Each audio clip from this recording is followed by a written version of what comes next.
This is Growthaholics.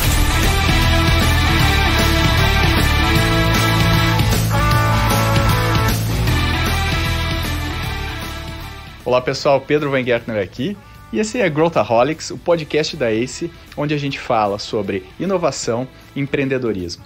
A gente está passando por um momento complicado, a gente está no meio de uma crise e o pessoal está carente por conteúdo.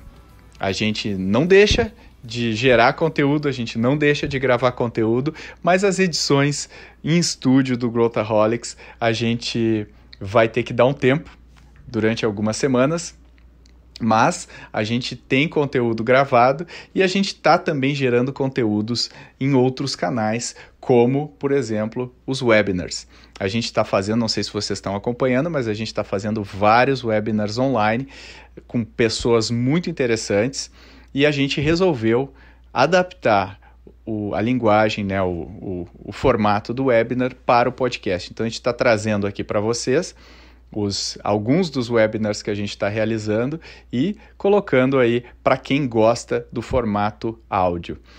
Obviamente a qualidade vai ser diferente, obviamente você vai ter várias questões que não são propriamente do formato que você está acostumado do Growthaholics. Mas não se abale por isso, porque o conteúdo é muito bom e eu recomendo que você ouça esses webinars até o fim. O primeiro que eu queria compartilhar, eu gravei junto com o meu amigo Roberto Salluti, que é o CEO do BTG Pactual, e a gente falou sobre como que o CEO deve se portar no meio dessa tempestade, no meio da crise que a gente está vivendo. Acho que isso traz muitos insights para todo mundo, não só para CEOs, mas para todo mundo que quer saber um pouquinho mais sobre como pensar sobre essa crise, sobre como que a gente raciocina sobre o que está acontecendo agora. Então, sem mais delongas, com vocês, nosso webinar. Um abraço.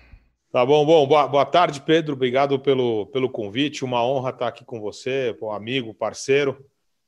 Boa tarde a todos que nos assistem. Que nem o Pedro falou, tem que ter algum benefício de ser velho, né? E o benefício de ser velho é que você tem um pouco mais de experiência. Então, eu na verdade, comecei... Trabalhei em um lugar na vida, que foi aqui no Pactual, BTG Pactual. Na verdade, fiz um summer job aqui em 92. Comecei a trabalhar em 94, quando eu me formei. Eu sempre quis ter meu negócio, sempre quis ser empreendedor. Até que eu conheci o mercado financeiro, mais especificamente o mercado de trading, no meu summer job. Aí em 93, nas minhas férias de 93, summer de 93, eu ajudei meu pai a vender o negócio dele, que ele estava vendendo, e vim para cá em 94. E para mim sempre foi fascinante, porque o Pactual sempre foi uma empresa muito empreendedora, e eu sou da época aqui que o escritório de São Paulo tinha 10 pessoas, né? A gente era o primeiro a chegar, destrancava a porta, ligava a luz. Então, para nós aqui foi sempre como o nosso negócio, mesmo antes de virar sócio. E desde que eu cheguei, em 94, já teve a primeira crise, né? Foi a crise do México, depois a crise da Ásia, depois a crise da Rússia, depois desvalorização no Brasil, estouro da bolha de Nasdaq, uma situação muito similar que a gente está vendo hoje. Muito similar.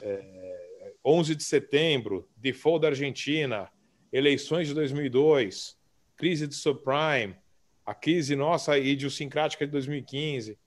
Então, realmente, já vivi muita crise na vida e tenho muito aprendizado, e a ideia é conseguir aqui passar um pouco desse aprendizado para vocês. O primeiro que eu faço é o seguinte: por mais difícil que pareça, tudo passa.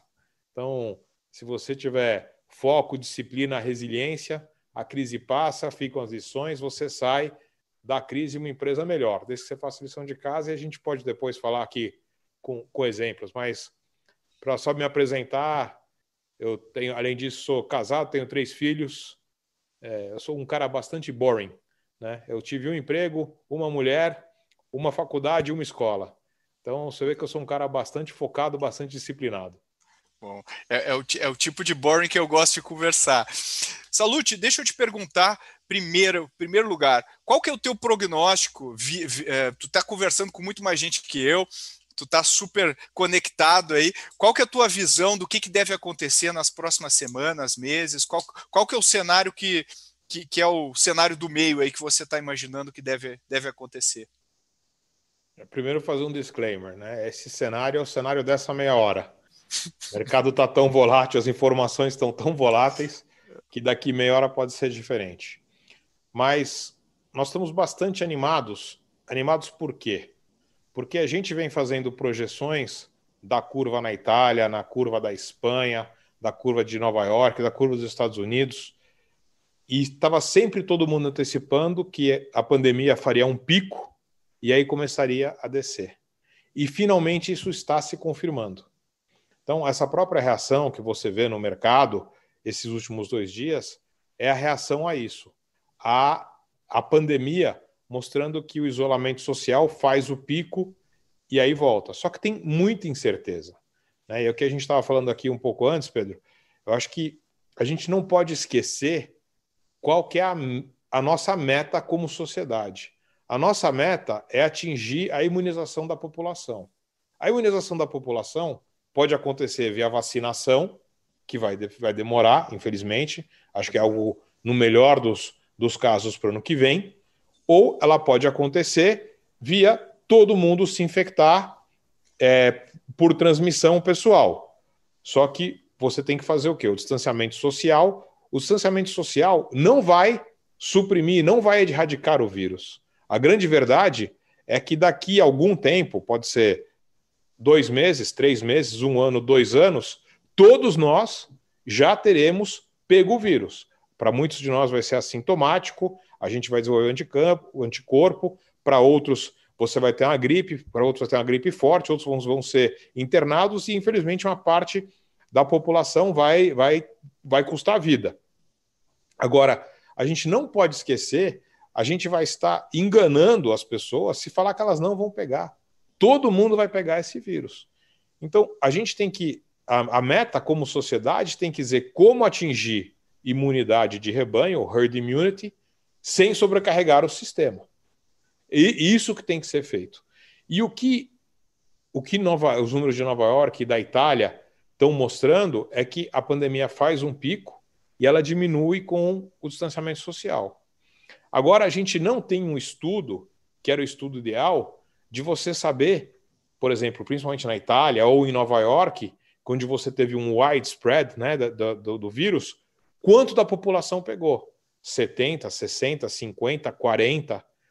Porque também existe uma teoria e à medida que o tempo vai passando, você vai aprendendo, né? Você aprende os protocolos médicos para atender quem tem caso grave, você aprende quando você entra com tratamento, você atende como você pesquisar quanto atingiu. Então, os modelos estão funcionando, isso dá um pouco mais de conforto. Agora, é muito difícil saber ainda até onde vai o lockdown. Então, eu estava aqui um pouco antes disso aqui, eu estava rodando os cenários. Bom, então, se o lockdown acabar em abril, aí você tem uma retomada gradual no terceiro tri de 50% da velocidade, qual que é o crescimento esse ano, qual é o crescimento ano que vem. Então, tem muita incerteza ainda. Agora, esses últimos dias nos deixam, não só nós, mas o mercado todo mais animado, porque começa a enxergar que essa curva é verdade. Agora, o que me preocupa muito é que a gente não deixe a briga política ou afastar de qualquer meta. A meta é atingir imunidade de rebanho sem sobrecarregar o sistema. Então, como vai fazer isso? Ninguém sabe. O vírus propaga mais em temperatura fria, quente, o vírus tem impacto genético, o vírus fica mais fraco depois de um tempo, ele pega primeiro as pessoas que são mais suscetíveis e mais fracas e depois não. Ninguém sabe. Então, por isso que você tem que ir fazendo essa gestão com muito cuidado e muita ciência. Agora, a gente não pode tirar de vista qual que é. E acho que Nova York, daquele jeito americano, né? O americano é aquele negócio, né? A empresa tá ruim, deixa quebrar, vai para a próxima. Eles, no fundo, não fizeram nada, deixou espalhar, bateu um pico, sobrecarregou e está começando a dar indicações que depois de um tempo diminui. Então, acho que a gente tendo mais informações, especialmente de Nova York, que é um espaço concentrado, onde circulou o vírus freely durante muito tempo, que agora estão se virando em mortos, Se isso mostrar que num certo momento diminui, eu acho que isso vai realmente dar um bom ânimo para o mercado. E dito isso, você teve tanto estímulo monetário fiscal no mundo que, se isso for verdade, realmente talvez a economia comece a andar. Mas está muito cedo, tem muita incerteza. Que nem eu falei, esse é o meu cenário dessa meia hora, daqui a pouco pode mudar.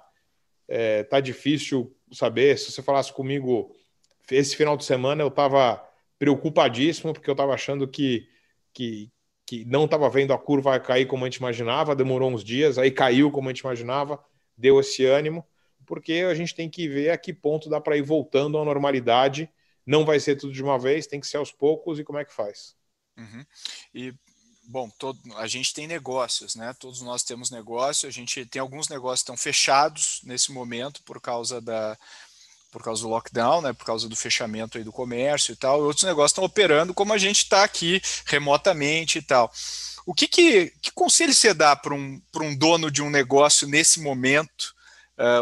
Como que a gente pensa sobre o que está acontecendo, além do preservar a caixa, enfim, o que a gente pode aconselhar esse pessoal? Se prepare achando que esse lockdown vai até dezembro. Ele não vai até dezembro. Mas se você estiver preparado em sobreviver, em estar servindo aos seus clientes, em estar desenvolvendo seu negócio, sabendo que vai até dezembro, se esse for o worst case scenario, você vai sobreviver. Vai ser alguma coisa no meio do caminho, entre hoje e dezembro. Agora você tem que se preparar para o pior e esperar o melhor, que seja fim de abril, meio de abril. Então, se tem uma recomendação que eu dou para vocês uma recomendação em uma das crises que a gente viveu aqui foi a de 2015, a nossa. Aí a gente vendeu participação que a gente tinha na Stone, a gente vendeu participação que a gente tinha na Redditor, que foram decisões econômicas terríveis. Duras. Deixamos um dinheiro na mesa incrível. Me arrependo zero. Zero. Porque era o que tinha que ser feito naquele momento. E que nem o Galeazzi me disse várias vezes, é o seguinte, quem não tem presente não tem futuro. Então não adianta a gente ficar naquela, não, porque isso aqui daqui 3 anos é um movimento estratégico. A gente está vivendo uma crise como ninguém da nossa geração viu. Se você somar, essa aqui é mais que 2008, é difícil saber o que é. E é diferente, então, né? É um bicho novo também. Porque não é uma crise financeira. A crise financeira, os mercados se rearranjam, quem tem que trocar de mão troca, quem tem que perder dinheiro perde e segue. Essa não, essa é com a saúde. Envolve emoção, envolve política. Então, se você pensar friamente, então vai morrer 1% da população, já morre normalmente. Se nessa pandemia vai morrer 2%. Tudo bem. Só que aí você pensa que parte desses 2% pode ser tua mãe, tua avó, tua tia, aí já não fica tudo bem. Então não é assim. Aí tem emoção, é a saúde das pessoas. Então acho que você tem que se preparar para isso ser longo. Você tem que se preparar, tem que saber que quem não tem presente não tem futuro, nem que com isso você abra mão de algumas opcionalidades. E você tem que manter as opcionalidades que têm o menor custo de carrego e o maior payout. Não vai dar para você ter as mesmas opcionalidades que você tinha 1 ou 2 meses atrás. Você vai ter que fazer tough choices. É inevitável.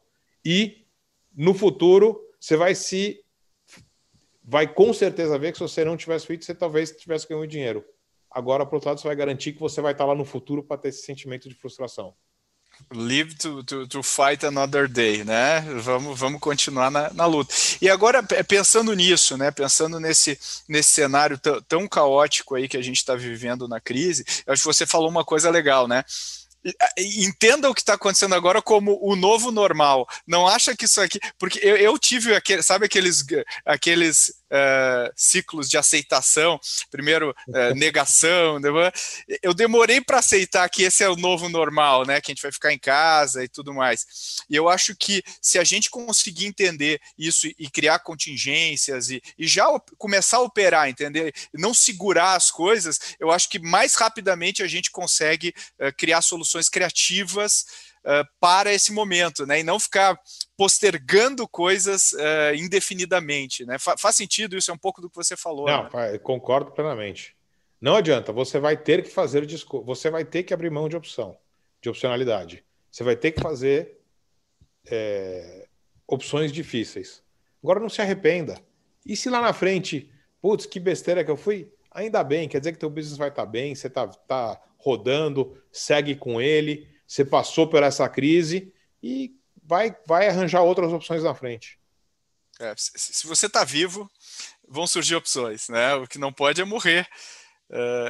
Restringe tudo. Agora, vamos falar sobre crise que você falou, uma lista de crises que vocês já passaram, uma crise dura em 2015, inclusive, que aconteceu, né, foi bem próxima, aí, bem recente. Comenta um pouquinho o que passa na cabeça do CEO nessas fases das crises, né? Como é que a gente consegue, né? Você já falou disso, espera o pior, espera o melhor, se prepara para o pior, né? Que outras coisas, que lições a gente pode tirar de como a gente pode se portar diante de uma crise que é completamente nova, que a gente não viveu nessa geração? Provavelmente, se tudo der certo, a gente não vai viver de novo nada parecido, né? Outras virão, mas não essas. Cada crise é uma crise, então você precisa identificar nesta crise quais são os grupos que você precisa atacar. Então, por exemplo, nessa aqui, ficou muito claro para a gente que a gente tinha 3 que depois viraram 4 grupos de ações que a gente precisava atacar. Tá? E foram diferentes em outras crises. Cada crise é uma crise. Essa aqui é a primeira. A gente tinha que preocupar com a saúde da nossa turma, que era algo novo. Então, era a primeira vez que a gente teve que se preocupar que a gente tem um ambiente aberto, onde centenas de pessoas sentam a menos que 2 metros de cada um, e que se a gente não fizesse nada, isso aqui podia virar um foco de transmissão de doença perigosíssimo para as pessoas. Então, o que a primeira coisa que a gente fez, logo voltando do carnaval, a gente teve o benefício que a gente tem alguns sócios que estão morando em Lugano, a gente tem uma participação no IFG, que é o Banco Suíço, e eles estavam vendo muito de perto o que estava acontecendo na Itália. Então a gente sugou muita informação deles, muito aprendizado deles, e logo que a gente voltou para o carnaval, a gente proibiu viagem Rio-São Paulo, proibiu viagem internacional, separou contingência nas áreas. Então, peraí, tem um operador de câmbio, tem 3 pessoas na área, uma fica no Rio, uma fica em São Paulo, uma fica em casa. Por quê? Além de você garantir a saúde das suas pessoas, você precisa garantir a continuidade das operações. A gente precisa definir um protocolo. Apareceu alguém positivo, o que você faz? Você não pode depois pensar, vamos fechar o andar? Não, então definimos protocolo. Apareceu alguém, todo mundo que fica menos que 2 metros das pessoas, todo mundo que teve reunião, que ficou mais de 15 minutos com a pessoa, todo mundo vai para casa e é grupo de risco. Tem que esperar 14 dias para ver se tem sintoma ou não tem sintoma. Além disso, você vai encomendar à noite um deep cleaning do escritório inteiro para garantir que não tem transmissão. Então, esse é o protocolo e por aí vai. Então, a gente montou o primeiro grupo, que era de preservação de saúde da nossa equipe. O segundo era garantir a continuidade das operações, sabendo que a gente estava em contingência para proteger as nossas pessoas. Então, foi home office, foi redundância, foi ter certeza que a gente teve que atingir picos de trading, de volumes no home broker, na bolsa, de câmbio, com mais que 70% das pessoas em home office. A gente ter feito isso, acho que é um super accomplishment do nosso time operacional, da nossa gestão de risco operacional, da nossa equipe de TI, da nossa equipe de operations. Porque a gente tinha que garantir a continuidade das operações. Terceiro grupo, que esse é fácil, que toda crise é igual, proteger o balanço. Então a gente tinha que proteger o balanço, trazer liquidez e ter certeza que a gente tinha total compreensão de cada movimento no gerencial, seja de risco de mercado, seja de risco de crédito. E num banco do tamanho que está o nosso, onde você tem gente fazendo gestão de risco de mercado no Brasil, no Chile, na Colômbia, no Peru, no México, nos Estados Unidos e em Londres, você tem que ir trazendo essas coisas para perto de casa, e agora tem aqui 7 pessoas no banco que tomam risco, porque quando a coisa fica apertada, só os caras com mais de 20 anos de mercado tomam risco, que nem agora. Então, foi o que a gente fez. Montamos o nosso war chest, a gente passa por qualquer crise, a crise vai durar 10 anos, a gente vai estar vivo. Porque a gente, em 3 semanas, levou o caixa para o máximo histórico, levou nosso índice de capitalização de 15% para mais de 20%, ficamos super conservador, que a gente sobrevive uma bomba nuclear. Então, esse foi o terceiro item. Feito 1, 2, 3, a gente falou, bom, isso aqui é uma crise pandêmica de public health como a gente nunca viu. A gente precisa dar nossa contribuição para a sociedade. Então, aí a gente entendeu o que estavam todo mundo fazendo e chegamos à conclusão que a gente tinha que montar um fundo de guerra, onde o banco botou metade dos recursos e os sócios botaram outra metade dos recursos, totalizando 50 milhões. E depois, com isso, a gente já levantou de cliente mais uns 7 e nós estamos apoiando várias iniciativas aí de garantir atendimento nos hospitais, então materiais e mão de obra, de garantir ampliação de leitos, de garantir apoio à população vulnerável e tentar apoiar iniciativas de testagem em grande escala, que é o que vai garantir a volta à normalidade. Então você tem que saber quais grupos você quer fazer. Teve crises no passado que a gente tinha um war room de mídia, a gente tinha um war room regulatório, um war room de legal e um war room de balanço. Então, cada um você tem que saber quais são os war rooms que você tem que montar e aí atacar como se não tivesse amanhã para resolver o mais rápido possível e te botar numa posição de conforto para você poder retomar o dia a dia, que é o que a gente tem hoje. Hoje a gente voltou a fazer operação de crédito, estamos servindo nossos clientes bem, estamos operando sabendo que tem um cenário de crise, mas dentro de um cenário de crise totalmente dentro da normalidade. Por quê? Porque a gente fez tudo isso antes. E agora a gente está numa posição que a gente pode atender os nossos clientes, apoiar os nossos clientes, seja com advice, seja com crédito, seja com instrumentos de derivativo, de gestão de caixa, porque a gente fez tudo antes. Hoje o banco está operando normalmente, digamos assim, guardadas as proporções. Não, o banco está 93% em home office, mas a operação 100% normal. Legal. O que é impressionante, né?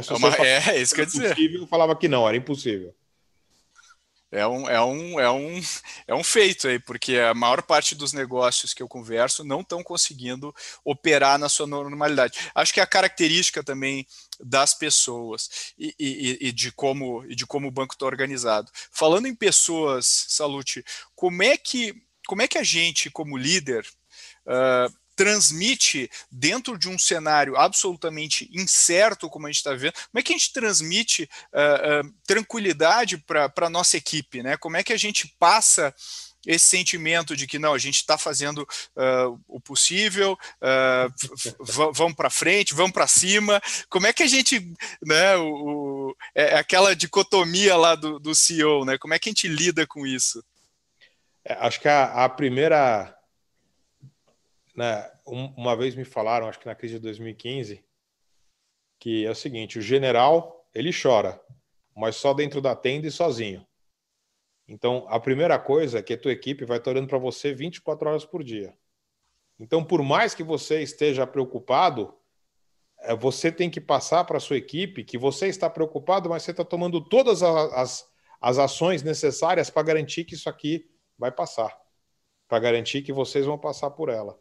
Então, eu acho que uma coisa é você saber que as pessoas estão olhando o teu body language, a sua frustração, então você tem que manter a frieza. E 2, comunicar. Comunicar com clientes e comunicar com a sua equipe. Comunicar. Porque mesmo numa crise, as pessoas têm muita ansiedade, saber. E às vezes você fala, olha, não sei, mas acho que pode ser isso, estamos fazendo isso. A pessoa se sente parte, ela se sente integrada, se sente respeitada. Então, eu acho que você saber que você vai estar sendo observado 24 horas por dia.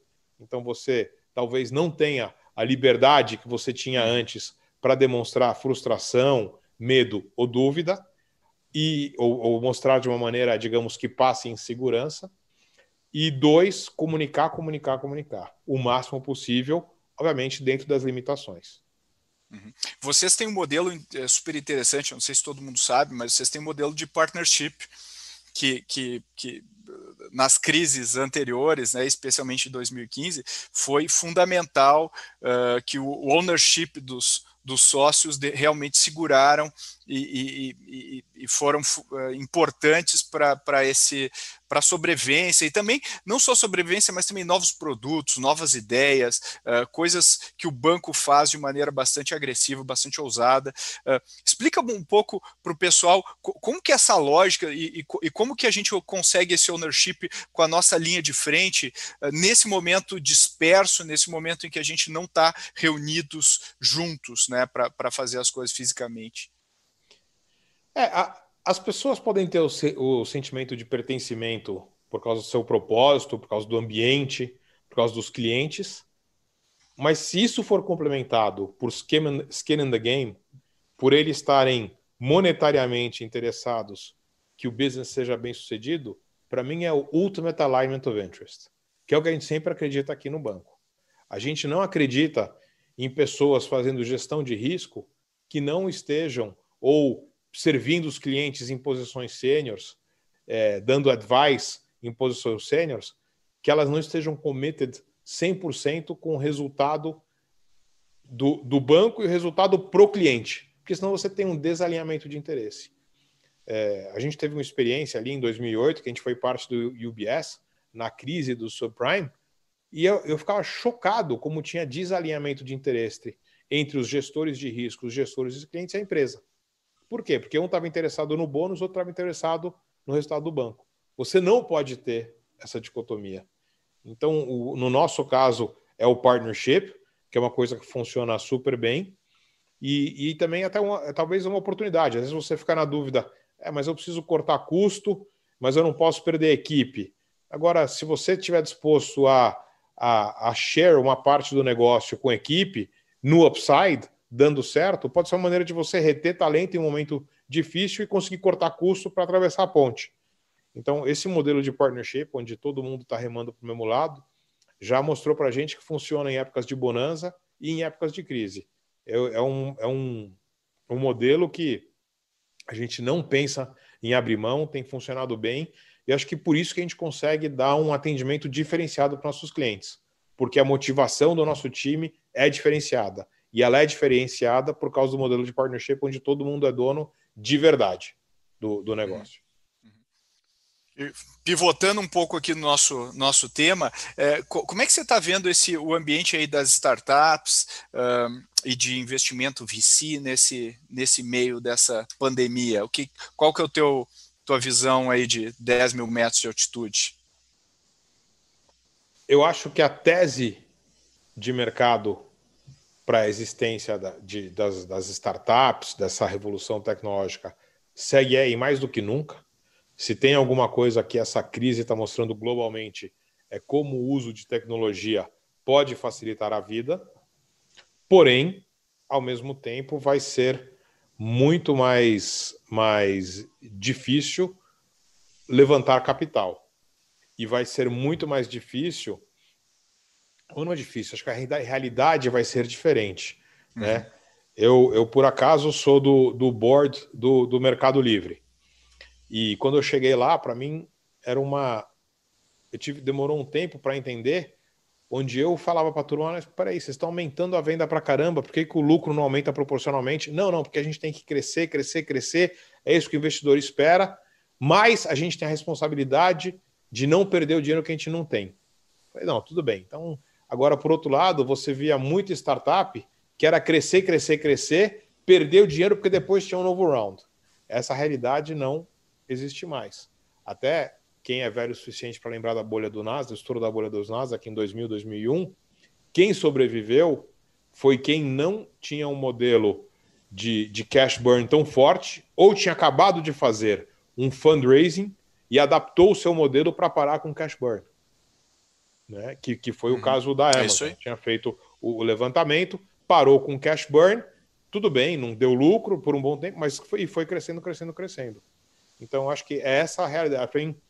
Que nem 2000 e 2001 não acabou com a internet, muito pelo contrário, mas as empresas tiveram que se adaptar a essa nova realidade de escassez de capital e de menos licença para cash burn.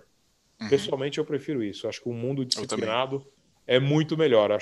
Estava realmente, na minha visão, um pouco too much. Então, agora, infelizmente, isso quer dizer que vocês vão ter que se adaptar. Eu tava falando agora com o Fred e com o Portilho no debate ali da Exame, e a gente estava justamente falando isso. A gente está num bull market aí há mais tempo do que eu já vi na minha vida, né? De uma duração longuíssima. E eu e o Mike aqui na Ace, a gente sempre fala, faturamento e lucro nunca vão sair de moda, né? E eu acho que isso traz um pouco de ground, né, para a gente falar, peraí, vamos separar um pouco a euforia, até beirando um pouco a insanidade em alguns momentos, e vamos agora trazer os negócios para uma realidade um pouco mais austera, e sem perder o foco no crescimento, né, que a gente sempre teve. Agora, no meio, acho que vai ser bom para os próprios empresários. Certamente. E vai dar uma disciplina para vocês para o resto da vida. Né? Tem muita gente que é super jovem, que é fantástico, porque hoje em dia sai nas faculdades, todo mundo quer empreender. Né? É fantástico isso. Agora, essa disciplina de você ser dono do seu futuro, você não depender de ninguém para te assinar um cheque a cada X meses ou X anos, é fantástico. Né? Você ser dono do seu futuro é a melhor coisa que você pode ter.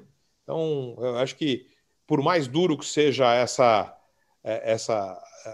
adaptação no início, na hora que vocês perceberem que isso vai garantir que vocês são dono do futuro, vai ser algo bacana para vocês. Eu concordo, eu acho que a linha é essa, eu acho que essa crise vai formar muito CEO bom, né? Vai formar muita gente boa do outro lado, né? Eu acho que esse é o lado bom aí, porque bull market não forma bons CEOs, né? A gente já sabe historicamente aí que crise forma gente boa. Agora, falando de crise... Que mar calmo não faz bom velejador, né? Exatamente. Agora, falando crise, sempre tem crise e oportunidade, sempre tem gente ganhando dinheiro na crise. Como é que a gente mapeia as oportunidades no meio de tanto ruído, de tanta informação aí divergente? Como é que a gente encara? Porque mesmo agora tem gente ganhando dinheiro, né? Mesmo agora tem gente ganhando mais dinheiro do que jamais ganharam. Como é que a gente enxerga? Não sei, acho que essa crise é um pouco diferente, viu? Acho que você está tendo uma destruição de riqueza muito grande. E generalizada. No caso da Zoom, vai. Isso. Mas é muito específico. Diferente. Como é que a gente enxerga isso? E aí eu estava falando justamente sobre isso, da gente... Como é que a gente olha o produto que eu estou fazendo hoje versus o mundo que vai emergir depois dessa crise? Você acha que o mundo vai ser diferente e a gente deveria balizar, né? Uma das teses que eu tenho é que essa crise acelerou várias coisas que iam demorar bem mais tempo de acontecer, como telemedicina e aí por diante. Como é que a gente sai do outro lado mais forte e enxerga essas tendências de uma maneira mais clara? Eu acho que no caso de vocês que são venture capitalists, startups, vocês estavam muito baseados na mudança de costumes, né? Na mudança de behavior que ia acontecer. E eu acho que vai ter muita mudança. Você falou da telemedicina ou do home office. Agora, o que vai acontecer com economia compartilhada? A gente vai estar disposto a usar uma bike ou um patinete que uma pessoa usa antes, dado que a gente viu que existe risco de pandemia? Vamos ser sinceros, agora que a gente já viu qualquer novo vírus surgir na China, o mercado vai entrar em pânico por alguns dias para saber o que vai acontecer. Então, acho que vocês têm que entender quais são os trends que baseavam o business de vocês e como eles vão ser mudados. E é o seguinte, talvez você não saiba agora, mas não tem problema. Se você fizer o teu trabalho de base e se botar numa situação que você pode estudar todo dia, olhar, aprender, até você ter uma convicção e aí seguir, eu acho que é isso que você tem que fazer. Legal. Então, por exemplo, ontem e hoje, eu falei com os meus principais sócios aqui, a gente tem que discutir um pouco o seguinte, o que está mudando? Quais são os businesses que a gente tem? A gente tem um business que você divide por operação, né? Mas você vê quais são os temas, né? Os nossos temas risco de mercado, risco de crédito, serviço de atacado, serviço de varejo. O que está mudando em cada um? O que a gente espera de cada um? Como é que a gente vai adaptar? Porque você tem que olhar o big trend, aí depois você vê como isso vem para a tua operação. Você não pode pensar da tua operação para o trend. Então você tem que, às vezes, abrir, é o que a gente brinca aqui, vale falar besteira. Vamos aqui, vamos começar a falar livremente, Pô, se alguém falar besteira, não tem problema nenhum, mas vamos trocar ideia, conversar, achar gente boa, ler bastante, se informar, e aí você, uma hora vai dar um clique. Parece que não, mas vai absorvendo, uma hora você fala, pô, mas é óbvio, é isso que eu preciso fazer. Né? E provavelmente vai ser aquelas 3 da manhã quando você acordar com insônia.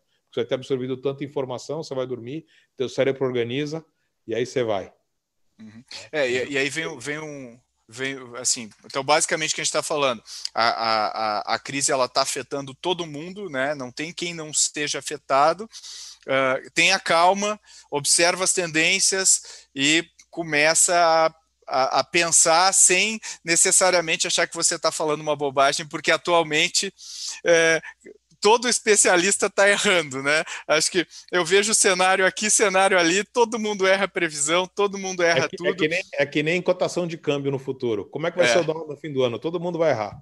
Todo mundo vai errar, não tem como acertar. Então a gente está vivendo um momento em que não tem pergunta idiota, né? Eu acho que isso é um negócio bem interessante e acho que realinha também os players e também abre espaço para quem está tentando fazer o novo, quem está tentando inovar. Agora, você falou uma coisa legal também, que é consumir informação. E hoje, né, se a gente for olhar a nossa dieta informacional que a gente está recebendo, fazendo uma comparação com uma dieta física, a gente está consumindo, se a gente consumir os canais tradicionais, a gente consome um monte de açúcar, um monte de porcaria, um monte de gordura, porque o brasileiro médio hoje está consumindo informações muito ruins, na minha opinião. Eu não sei o que a gente pode aconselhar para o pessoal consumir melhores informações. Acho que é um ponto que eu estava vendo, todo mundo baseado em pânico. Como é que a gente consegue tirar um pouco desse ruído e olhar as coisas com um pouco mais de objetividade? É verdade, é algo interessante, né? Assim, realmente, acho que infelizmente a grande mídia ela fica repetitiva e se você não souber a hora de parar, obviamente você precisa assistir a grande mídia, você precisa ler todos os jornais para saber. Agora, se você não tiver a capacidade de interpretar, você vai acabar tomando a decisão errada.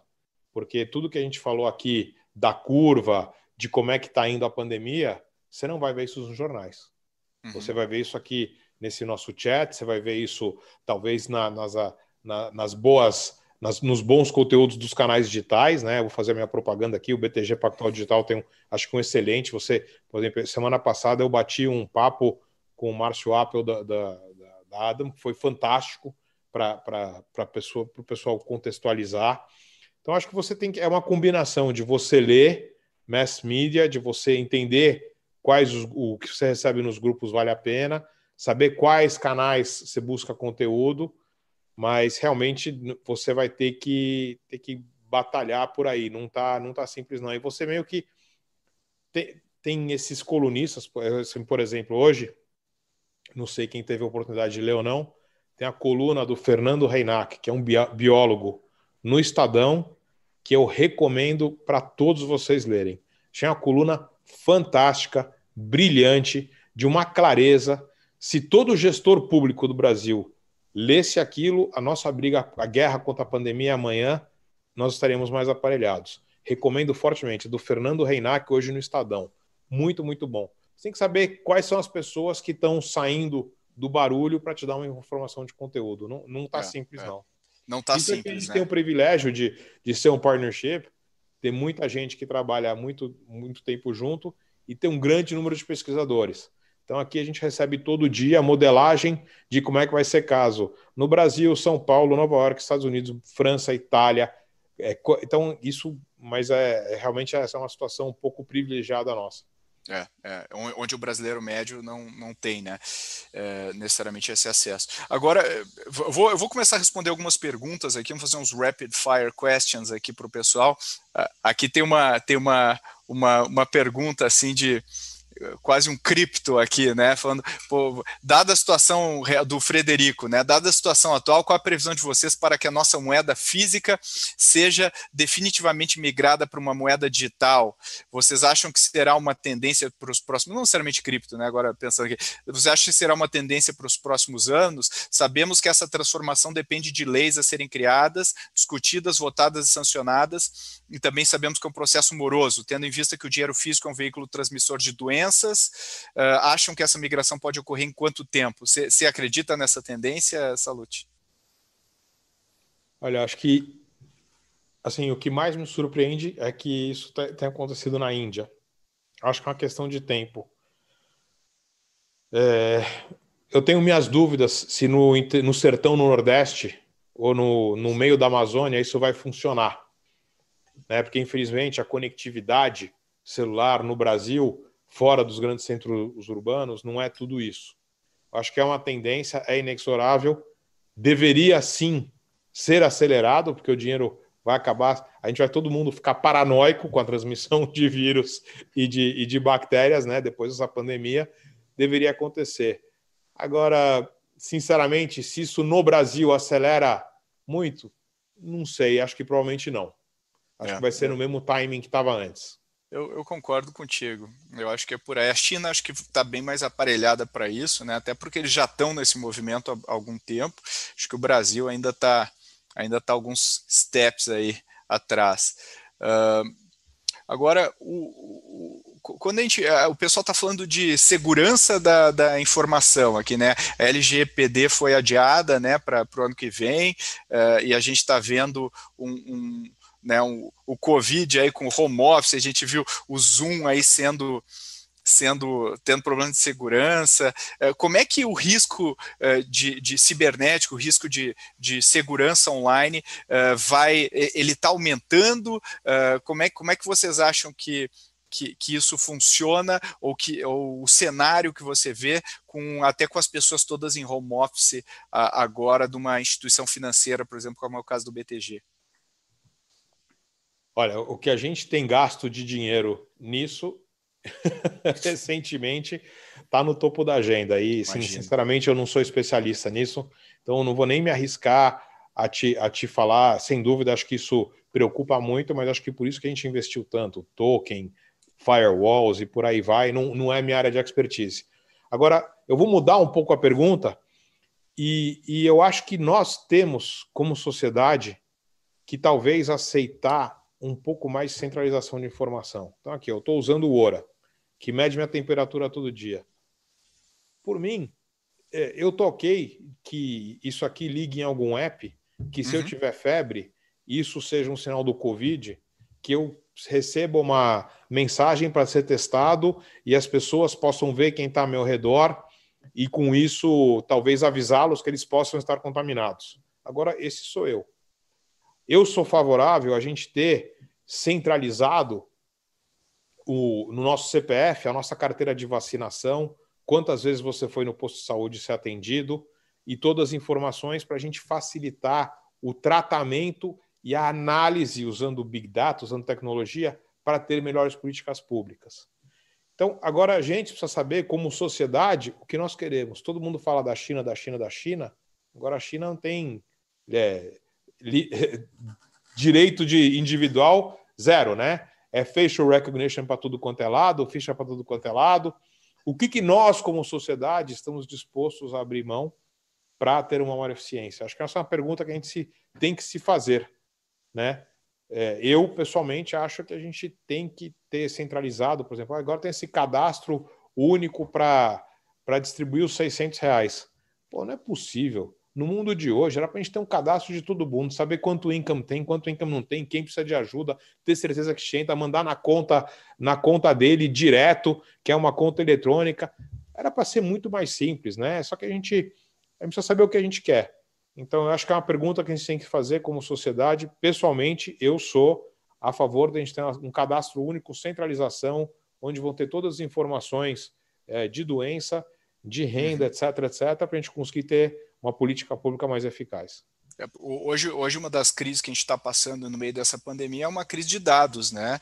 A gente não tem bons dados para conseguir fazer análises, né? A gente está olhando proxies ali, mas se a gente tivesse uma qualidade melhor de dados, e muito do que você falou aí tá ligado com isso, a gente poderia talvez estar com cenários muito mais precisos em termos de previsão, né? De para onde isso vai. E um exemplo, todos nós fazemos um exame de sangue, pelo menos a cada 2, 3 anos, por alguma razão. Se nesse exame de sangue a gente fizesse análise do que você já está imune, porque eu não tenho minha carteirinha de vacinação. Eu imagino que a maioria de vocês também não deva ter a carteirinha de vacinação de vocês. Mas ter isso num cadastro para saber do que eu sou imune são informações valiosas. Agora a gente já está estruturado para isso, né? Perfeito. Tem uma pergunta aqui que o pessoal está falando. Quais os setores na avaliação dos cenários que vocês estão fazendo vão, depois dessa crise, vão se recuperar mais rápido ou que vão ter mais velocidade aí para assumir a nova normalidade dentro do que vocês estão considerando? Boa pergunta. Eu gostei dessa pergunta também. Assim, eu vou te ser sincero, a gente não tem ainda parado para analisar muito quais são os setores, né? Porque está muito difícil antecipar como é que vai ser o comportamento. Então, provavelmente as pessoas vão comer fora menos, vão fazer mais shopping online, vão viajar menos, vão viajar mais de carro, menos de avião. Então, tá difícil saber exatamente o que vai, como vai ser cada setor. Quando acaba a pandemia, a restrição social é muito importante. Acaba no mês de abril, acaba em maio, acaba em junho. Né? O que vai acontecer com os savings? O que vai acontecer com o padrão de consumo, etc. Então, sinceramente, para não passar vergonha, eu não vou me arriscar aqui, não. Acho que tem que esperar um pouco para a gente conseguir fazer essa análise com mais cuidado. Eu também acho. O que eu posso te dizer é o contrário, né? A gente está vendo os que mais estão sendo impactados, aí mais vão ter dificuldades, né? Como varejo e tudo mais, né? O pessoal que está com faturamento caiu a quase zero do dia para a noite, né? A gente está vendo esses setores aí lutando e aí é o caixa que manda, né? E se você pensar, setor aéreo, né? Imagina que essas empresas não estão sofrendo. Agora imagina quando tiver a retomada, essas empresas não estiverem aí. É fundamental para nós, como país, mantermos as empresas aéreas. É estratégico, senão quando tiver a retomada não está aí. Agora, como é que faz isso? Como é que não faz? Também é um dilema complicado, né? Como é que você faz isso sem ser depois acusado de você não ter feito um bom trato com a coisa pública? Verdade. Então, Verdade. E ao mesmo tempo é estratégico, né? Verdade. E como é que vocês estão vendo a questão do... Acabei de receber uma pergunta que eu achei que o cenário de inadimplência no crédito, como é que você está vendo aí o panorama de crédito para os próximos meses? Olha, o que eu estou vendo é uma parceria muito grande dos bancos com os clientes, todo mundo tentando acomodar ao máximo possível, entendendo a demanda. Obviamente, sempre você tem aquele espertinho que não precisa e pede só porque sabe que o momento é propício. Eu acho que, pelo menos, os bancos estão sabendo separar quem está em qual ponta. Obviamente, a inadimplência vai aumentar. Agora, vai depender muito de qual que é a duração do lockdown. A duração. Mais que a duração do lockdown, o que me preocupa são muito desses projetos populistas que estão aparecendo no Congresso, que às vezes você tem um lobby de um setor e quando você começa a não ter respeito a contratos, a desordenar a economia, a retomada depois fica muito difícil. Nós sermos empreendedores já é um ato heróico no Brasil. Se eles quiserem fazer isso mais difícil ainda pós-crise, daqui a pouco a gente desiste. Então, assim, eu estou muito preocupado com esses projetos aí que têm um apelo popular, mas que tem um fator de disruption para a economia, especialmente para a retomada, muito grande lá na frente. Eu concordo. Eu acho que a gente está agora abre um flanco, né, para esse tipo de projeto entrar, né? Eu acho que esse é um ponto importante aí que a gente tem que ficar super vigilante, porque tá passando tudo agora em tempo de guerra, né? Tempo de guerra, todo mundo abre exceção e vai passando. E ainda mais que tudo por votação virtual ficou rápido e fácil, né? Rápido e fácil. Podia ficar sempre em votação virtual agora, né? Depois as coisas... Se os projetos fossem bons. Se os projetos fossem bons, exatamente. Com bons projetos de votação fazer virtual. O novo marco regulatório das startups passar que nem tá assim, né? É verdade, é verdade. Podia ter a mesma agilidade. É verdade. Infelizmente não está tendo essa velocidade. Uma pergunta quanto ao BTG, né? Eu já sei a sua resposta, mas eu vou te perguntar como é que você enxerga a posição do BTG pós-crise frente aos demais bancos de investimento tradicionais? Como é que vocês acreditam nessa como é que vocês acham que vocês vão sair do outro lado? Olha, eu vou te falar, de todas as crises que eu já vivi, acho que essa é que a gente tá mais bem posicionado. Eu acho que a gente vai sair numa posição tanto estratégica quanto de relacionamento com clientes melhor.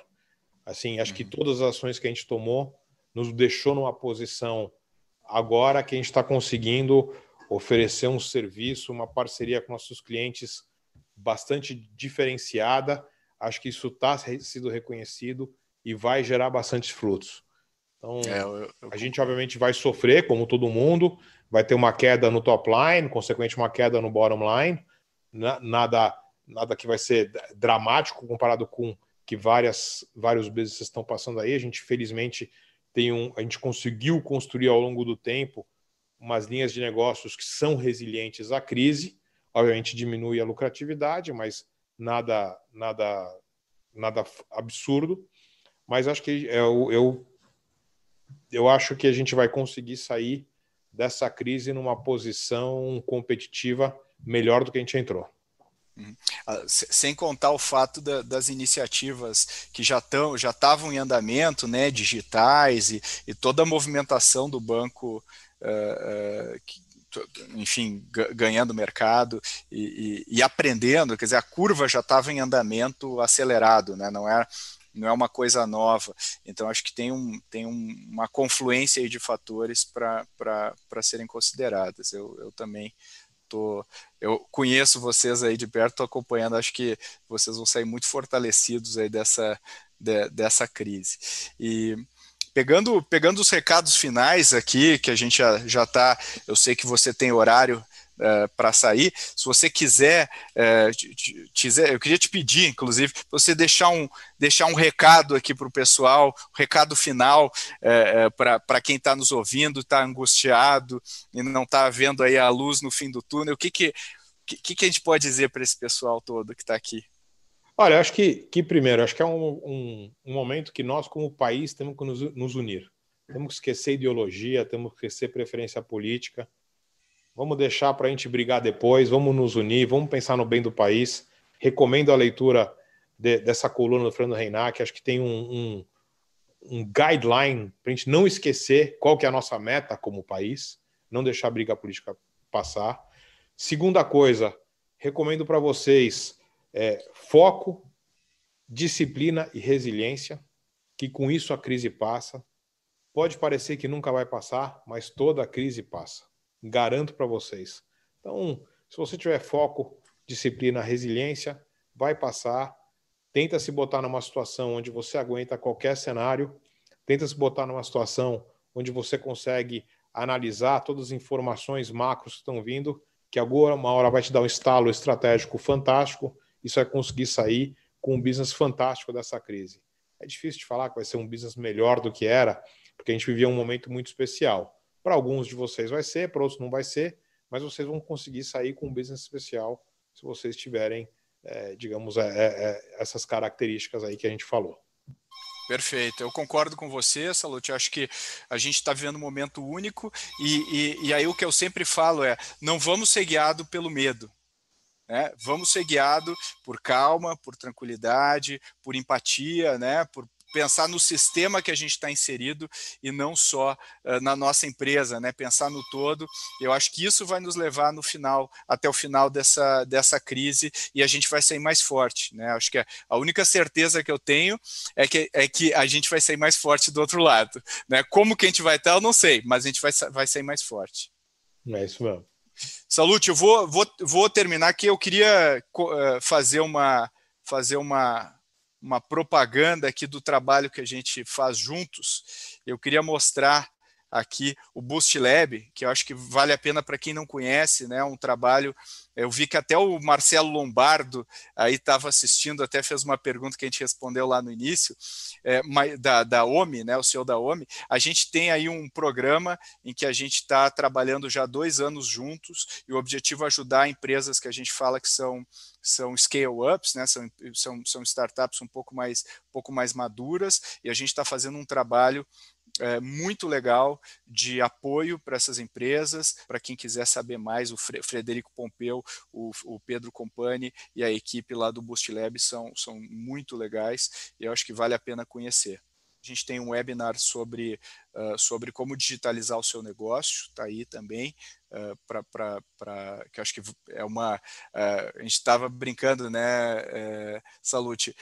A transformação digital foi acelerada mais pelo coronavírus do que por qualquer executivo até hoje, né? Está todo mundo digitalizando forçadamente os seus negócios aí. Então, esse é um ponto super importante aí que vale a pena. E quem quiser seguir mais os conteúdos da ACE também tem esses 2, né, o Growthaholics, que é o nosso newsletter que a gente manda toda quinzena aí, toda semana para vocês, e o Growthaholics Podcast também. Então, Salute, queria te agradecer o teu tempo, a tua generosidade nesse momento, que eu sei que você está tomando 1000 decisões, fazendo 1000 coisas aí o dia inteiro, e muito obrigado por ceder 1 hora do teu tempo aí no meio dessa tempestade. Acho que tá alinhado com o que você acabou de falar, de tentar compartilhar um pouco e tentar dar um pouco de uma luz aí no fim do túnel para todo mundo que tá muito preocupado. Então, obrigado aí pela tua generosidade sempre, pela tua amizade, e tenho certeza que a gente vai se encontrar muito bem do outro lado.